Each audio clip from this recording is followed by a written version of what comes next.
Pemirsa, Polda Metro Jaya dan Polres Metro Depok berhasil membekuk pembunuh seorang wanita dengan luka di leher yang ditemukan di kontrakan daerah Cipayung.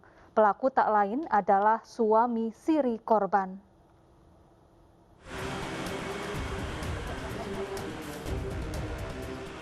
Kasus tewasnya seorang wanita dengan luka di leher berhasil terungkap setelah tim gabungan dari Polda Metro Jaya dan Polres Metro Depok melakukan penyelidikan. Satu pelaku berhasil diamankan. Pelaku tak lain adalah suami istri korban berinisial AM. Ternyata pelaku terjerat dua kasus berbeda, yaitu pencurian ponsel yang ditangani Polda Metro Jaya, serta kasus pembunuhan yang ditangani Polres Metro Depok. Saat ini pelaku masih diperiksa di Polda Metro Jaya terkait kasus pencurian ponsel.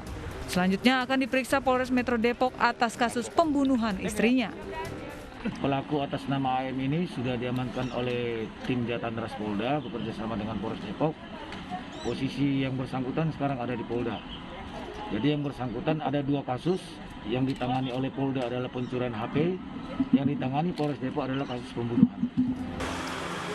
Sebelumnya seorang perempuan di Kelurahan Pondok Jaya, Depok, Jawa Barat ditemukan di rumah kontrakannya dengan luka senjata tajam di bagian lehernya. Korban ditemukan warga masih bernyawa, namun meninggal dunia saat dirawat di rumah sakit. Warga langsung mengevakuasi korban dengan mendobrak pintu rumah kontrakan yang terkunci.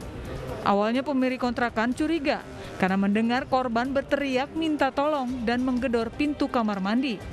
Ketika ditemukan warga, korban dalam kondisi bersimbah darah di kamar mandi rumahnya dengan kondisi luka senjata tajam di bagian leher.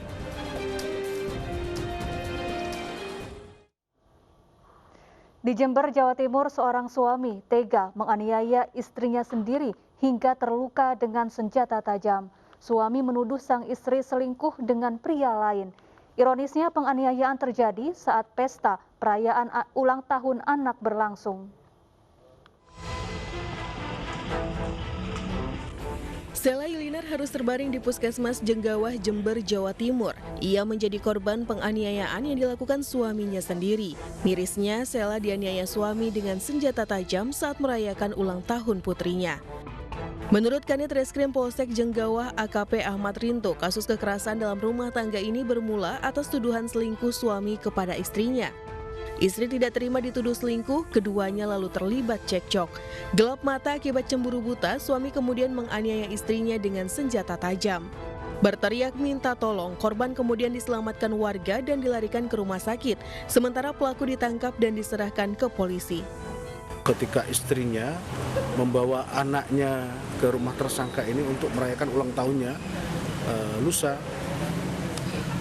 mereka terlibat pertengkaran antara tersangka dengan korban, sehingga tersangka karena marah kemudian dia ambil celurit di atas lemari tersangka, kemudian disabetkan ke arah korban. Pelaku ditahan di Polsek Jenggawah dan diancam kurungan 10 tahun penjara. Kesal karena diomeli dan dimaki sang istri, seorang suami di Muara Enim, Sumatera Selatan membunuh istrinya. Pelaku tega menghantamkan besi panjang ke kepala istrinya hingga tewas. Informasi ini sekaligus menutup program Realita hari ini. Saya Syafaati Suryo undur diri, terima kasih dan sampai jumpa.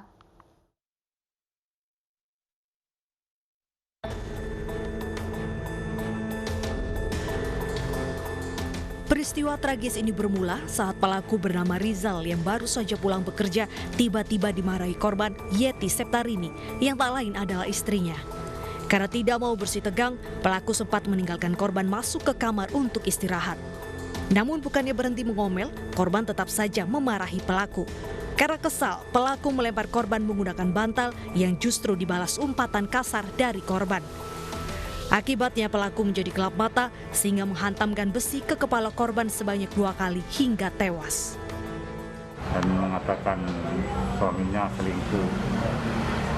Dan karena suaminya tidak melakukan selingkuh, akhirnya dia terpancing emosi Berarti motif pelaku ini karena emosi, terpancing emosi oleh istri. Karena terpancing emosi karena dia pulang kerja seharian, dimarah-marah, dimaki-maki dengan kata-kata yang kasar oleh istrinya. Korban meninggal di tempat ini. Meninggal di tempat. Pelaku yang sudah memiliki 1 anak dengan korban mengaku menyesal atas perbuatannya. Tidak, Pak.